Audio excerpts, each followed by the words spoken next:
nerds and nerdettes and wee little nerdlings all. It's your buddy Big John and G, the two-gun Pixie presents Legendary Gaming! Oh, worked out pretty good.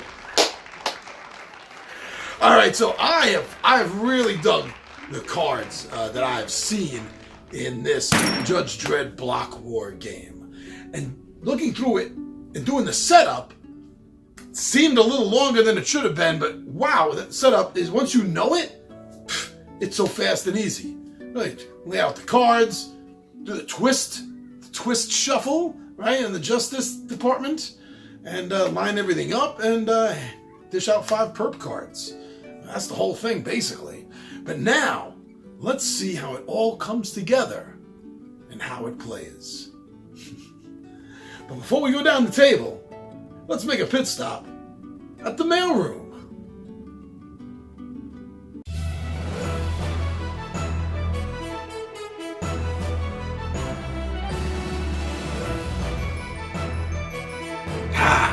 The mailroom. I do love this. So please continue to, give us some comments or questions, and we'll make sure to grab some of the interesting ones and throw it up here. So now today's comment actually is from not this, but last Monday's Midday Monologue Monday, which was about I lost my D&D notes! At the last minute. Just a couple of days before game day. Whew. Yeah, that was kind of rough. I talked to you through how I dealt with that. When it comes right down to it, the DMs. That's it. And that's what I did. But we were doing the basic first edition of Tom Moldvay edition of Dungeons & Dragons basic set is what we were playing Saturday, and what I had to recreate enough notes and ideas and thoughts to start the game with. So we have a comment. We have a comment from Wrong Number. Wrong Number. She says, that was the first pre-made module I ever ran, as it came with the set I bought. I think that was 1980-ish. As always, I love your passion for all types of gaming. Well, the Tom Moldvay edition of Dungeons & Dragons, as far as I remember, hit publication in 1980. I believe that there was some pre-copies late 79 that Gygax and I guess family and friends, playtesters may have gotten first, but definitely as far as mass publication goes, for the masses to buy and consume. Yeah, that was 1980. Just before, same year, but just before the Monster Manual came out. And the Player's Handbook and the DM's Guide. I think that's when they came out. But yeah. So you got one of those sets also. So Wrong Number, I got a question. Did your box set come with dice? Because I know there was a dice shortage right in the late 70s, the early 90s. I'm not kidding. It sounds like a joke. It sounds like I'm setting up a joke. A dice shortage. But yeah, there was a dice shortage, and they started giving out, it was like paper chits that you could just throw in a bag. Just throw right in the bag and then pull them out and be like, oh, you rolled an 8. So I'm wondering if you had dice or if you had the chits. And if you had dice, did you get the crayon? Now, for anyone that doesn't know, the early D&D sets, the dice were engraved, but there was no difference in the coloration between the engraved part and the general die itself. So it came, literally, really, it came with a crayon.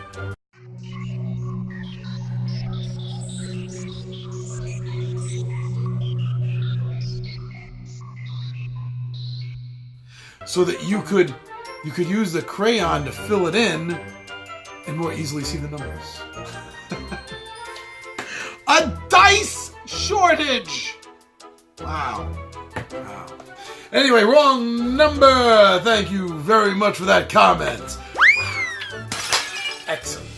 So why don't we get to set? No, we did the setup. Why don't we get right down to how to play Judge Dredd Block War?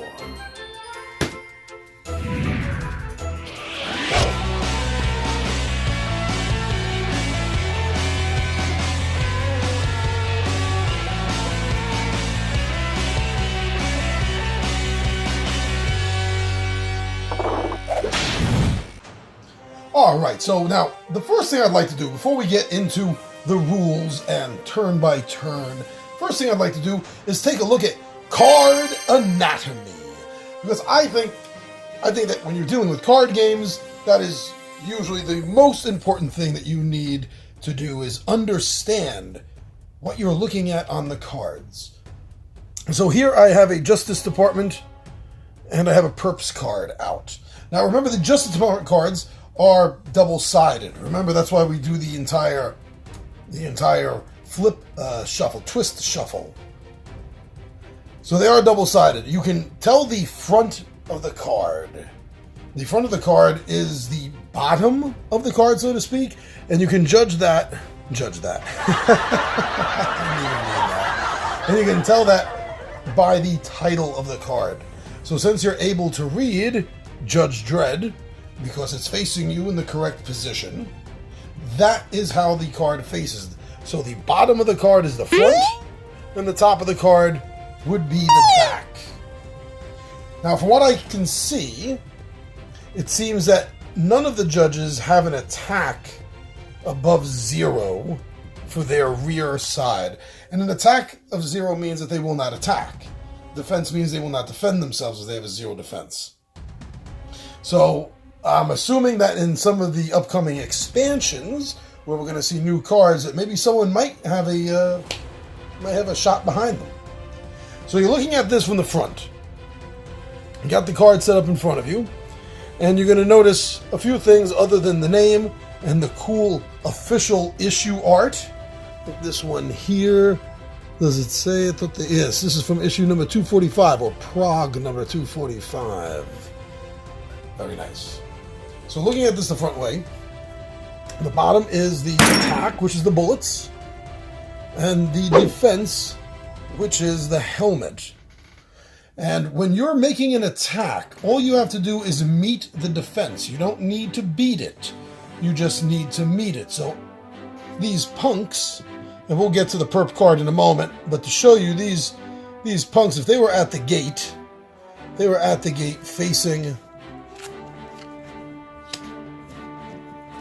facing off of Dredd, like that, they would have a 1 attack.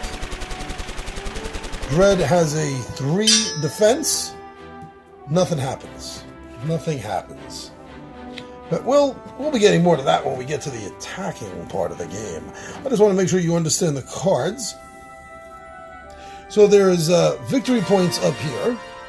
In case the judges win the game, and the judges wipe out both sides, you'll use victory points, VPs, to determine which of the two of you is the winner of the game. On the side of the card, you're going to notice that it says slide. There are cards that say slide, and there are cards that say drop. And that's going to come up later. It's going to come up later. But basically what it means is this card here, Judge Dredd, will slide down the line. While if the card says drop, it will be dropped from the line. Just gone. Now on the perp side, the perps only have a front facing, so to speak. They only have one way that they're facing. So their information is on the top, right here. So if you wanted to play this, it would cost you 1 action point to bring this card out. The punks are going to war. And they have an attack of 1 and a defense of 0. So that plays out the same as the Justice Department cards. There's one other thing that needs to be noted on these cards. If you notice on the perps, in the top center, And for Judge Dredd, the bottom center, notice there's a little crosshair. And both of them have it in the center of the 3 circles. That is an indicator of attack. So if it is in the center, as it is for both Dredd and the punks, that card will only be able to attack the card directly in front of it. If it's to the left or the right, it can only attack the card immediately on its left or its right. Now another symbol that you might find on the card is this lightning bolt here. That shows that that particular card is an action card. So unless the card read otherwise, it will be played from your hand and then discarded.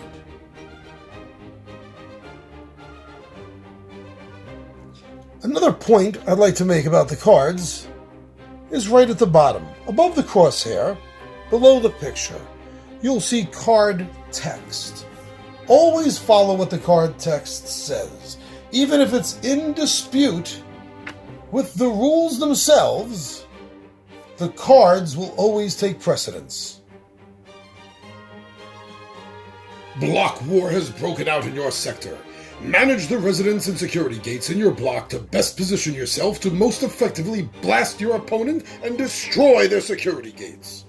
But beware, the Justice Department has arrived in full force, and it's their job to stop you and bring justice to Mega City 1. In Block War, each player uses their hand of cards representing perps to protect the security gates in their block from their opponent that is trying to destroy them. Using the same cards, both players are defending themselves from the Justice Department. The action is non-stop until one player has all of their gates destroyed. The first player to destroy their opponent's 5 security gates is the winner. So, the ways to win this game, as just stated, you can destroy all of your opponent's 5 security gates. And if a security gate is considered destroyed, if it is, well, actually destroyed, because an unguarded gate can be destroyed by any attack. Yeah, you don't want to leave it unguarded, huh? If it's occupied by enemy combatants, it's considered destroyed. And if, for whatever reason, the player is unable to open or close a gate, that gate is going to be considered destroyed. But now, destroying all of the opponent's gates isn't the only way to win. You see, now, if the Justice Department takes out both sides, then, as I mentioned in the card anatomy section, the victory points will be added up, and that will then determine who the winner is. Now, this here is generally the way we left it after our setup. So, each player has their gates set up. 2 of the gates for each player are opened, and the street is filled with the sweet coming death of death by judges. The streets are a mean place right now. 5 cards each have been dealt to the 2 players. The rules reference cards are out and ready. The Justice Department deck has been twist-shuffled, as shown in the setup.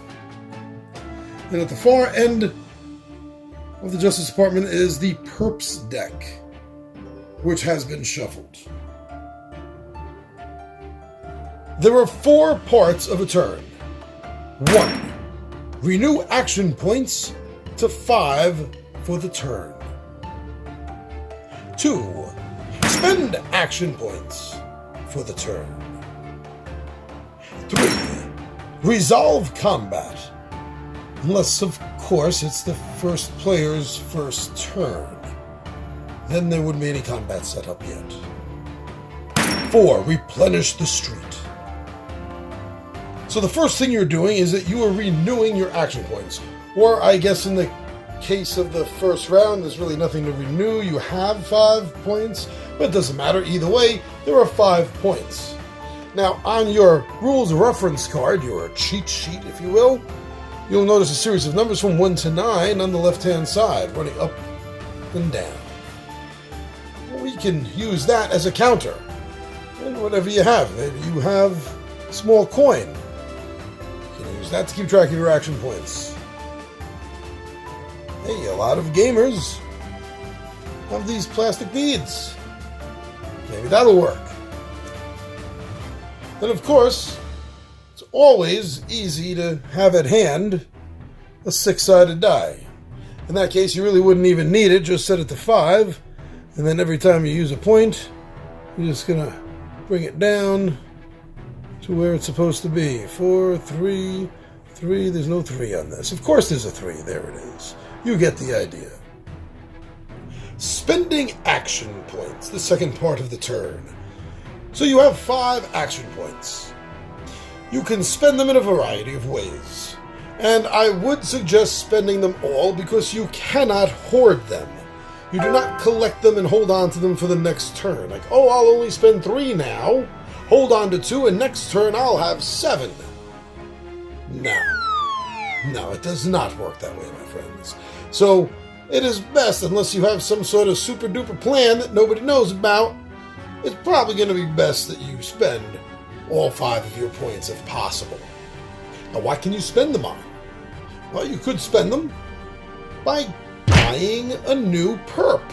Yeah, for one action point, you can buy the top card off of the deck and put it into your hand. Oh, a stub gun. Nice. This is an action card. And it's going to cost 3 action points if I'm going to want to play it from my hand. 1 point just buys it and puts it in my hand. Oh, by the way, there's no hand size limit, so buy as many as you want. Up to 5 a turn, of course. You can open a closed gate for 1 point, and you can close an open gate for 1 point. 1 action point will also allow you to move one of your placed units with any equipment they may have to an adjacent gate. So for 1 point, we can take these crazed citizens with their flashbangs right there.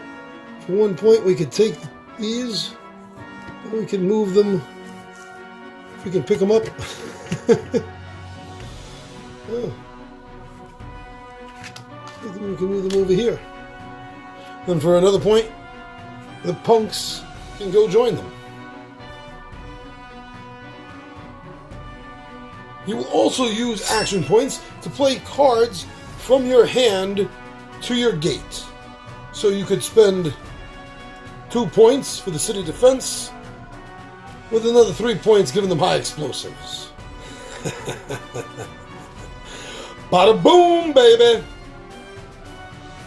Now, let's check out combat, because this is quite obviously how you win the game, since you have to destroy all 5 of your opponent's gates. Well, at least that's the primary way to win, but we've already discussed that. Alright, so let's take a look at the table here, and let's talk about what has happened to let you know what's going on and why the table is set up like this. The bottom row is player 1, and the top row is player 2. Player 1, on the first round, didn't need to renew any points, since it's the very first round, so skipped right to 2, spend action points, and spent 5 action points to bring out city defense, and over here brought out crazed citizens and then punks on top of this open gate, leaving punks on top, so punks will take the attack. You'll see what I'm talking about in a moment. So then the street was filled, and we have a lawmaster out.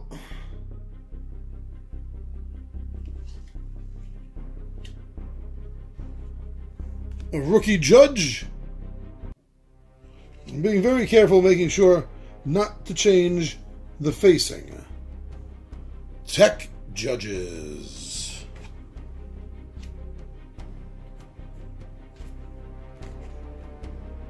Bike cannon. Oh, look at that, 4 damage. Damn.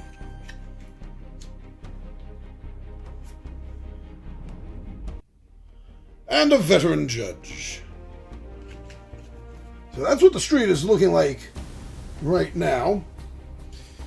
The second player did the same as the first player and reinforced the 2 open gates that they have by putting city defense and judge defectors. Ooh. They must be the most hated, right? Yeah, we know they are. So that's what was set up.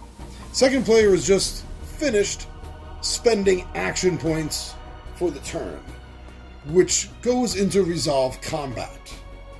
Combat is resolved starting with the Justice Department card closest to the deck. So we find a Lawmaster sitting there. The Lawmaster is facing player 2. So the Lawmaster will attack player 2. This is a closed gate. And because the player 2's gate is closed, that is going to resolve combat for this column. Next we find the rookie judge facing off against player 1. Player 1 has an open gate here with crazed citizens right behind the punks. Punks have 0 armor and do 1 damage. They target directly in front of them. The rookie judge does 1 damage and has 1 defense in his front. Attacks happen simultaneously here. So the rookie judge does 1 damage and absorbs 1 damage. The punks deal 1 damage, which is, as I just said, absorbed, and have no armor. Player 1's forces have been destroyed. So this goes in the discard pile. The crazed citizens can absorb 1 damage, and they deal out 2 damage. The judge, the rookie judge, as we just established, is 1-on-1 with damage and combat.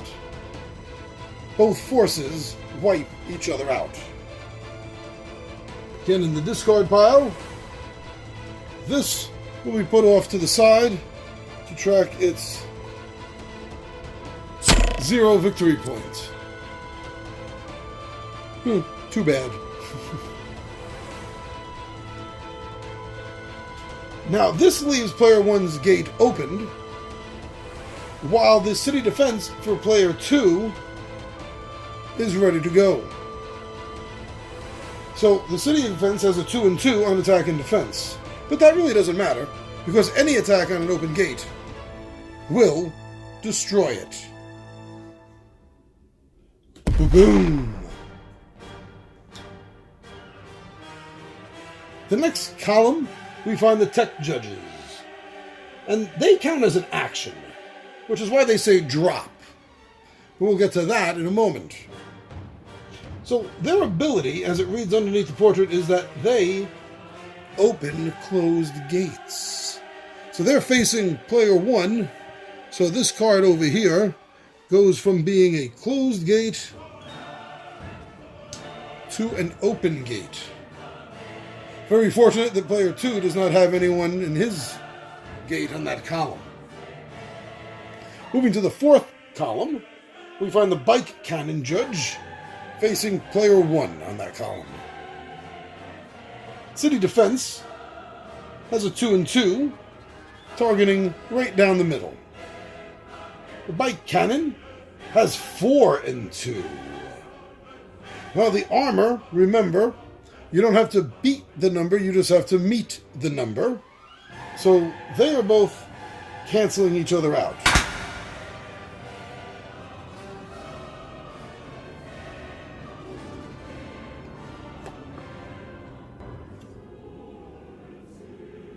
Three victory points That's what we're talking about. And into the discard. Now the gate here is opened, and player 2 has the Judge Defector. Judge Defector attacks the open gate, and as we've established, creates boom. I like saying that. The fifth column. The fifth column shows a veteran judge facing players 2's closed gate. The veteran judge will destroy that. Boom! And that is all that happens in that column, since behind the veteran judge is player 1's closed gate. So just remember that combat is always resolved starting with the card closest to the Justice Department deck. Each column is handled by how the judge is facing. Which player is that judge facing, and that is the player the judge will attack. After that, the other player will get a chance to attack if that is viable. And that will continue column to column until you get to the end and you finish at the fifth column. This now brings us to the final turn. And that is to replenish the street. Can't continue like this. We have a couple of gaps. So we're going to draw the top card from the deck. And it's Tech Judge. Tech Judge says drop. Ah! Actually, that's kind of close. Drop simply means that it's going to be dropped into the closest open slot to the Justice Department deck. Next card, off of the top, we have a slide. So this is going to slide all the way down. This is going to slide all the way down, moving that to there. We check and we see that neither of the players has more than 3 cards facing them. Player 1 has the Street Judge, the Tech Judge, and the Tech Judge, while player 2 has the Law Master and the Veteran Judge. Ouch.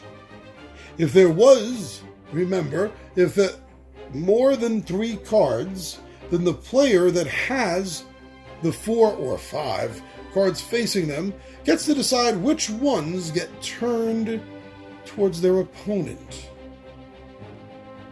If at the end of combat, one player, boom, has all of their boom gates destroyed, kaboom, well, then the other player is the winner. But that's not the only thing that can happen. Of course, the judges, boom, kaboom, could have really kicked some kaboom butt themselves and wiped out both players. Now, if that's the case, then the players are going to add up the cards that they got, such as these 2 that we were talking about before, 0 points and 3 points, respectively, as you can see up in the top right-hand corner of these cards. There we go. That took long enough. 0 points and 3 points. So the players would compare, and whoever has the most victory points would then be the winner. Also, the streets always get replenished. And I mean always get replenished. So if, like this, let's say, this setup here, if at the end of combat, no Justice Department cards have been dealt with, then the card furthest from the Justice Department deck will be removed. Somehow. So then during the replenish phase, the card can be slid in. Like this Street Judge. And that, my friends, that is how you play Judge Dredd Block War. 2000 AD Rebellion and Game and a Curry. This game looks amazing, and I think there's a very good chance, my friends, that tomorrow night, for the Friday night filler, that may hopefully drop about 8 p.m. Eastern Standard Time, you may very well see the 20-sided warriors go head-to-head against Judge Dredd Block War. Let's keep our fingers, our toes, and our tails crossed, my friends.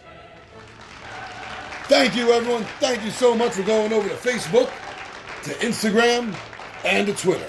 Thank you for going over there and checking out and seeing everything that we're doing there. Very, very cool. Thank you also has to go out to everyone that's been heading over to our Zazzle store, the official Two Gun Pixie Zazzle store. We have a bunch of mostly RPG-inspired nerdy designs on shirts and hats and mugs and stickers and mouse pads, and I think there's even a barbecue apron if I remember correctly. So thank you everyone for going and checking all of those things out and seeing if there's anything you like. Right here on YouTube. This is really, I feel, our true home right here on YouTube. So thank you, everyone. Thank you for watching our videos, for subscribing to our channel. Thank you so much for liking, for commenting, and for sharing the Two Gun Pixie videos that you enjoy. And it's so awesome that you do that. It makes us all feel very happy whenever we see that one gets shared, or there's a notification of it. It just makes our day. So thank you very much for that, everyone. I'm your buddy Big Johnny G for Two Gun Pixie Presents Legendary Gaming. And my friends, I am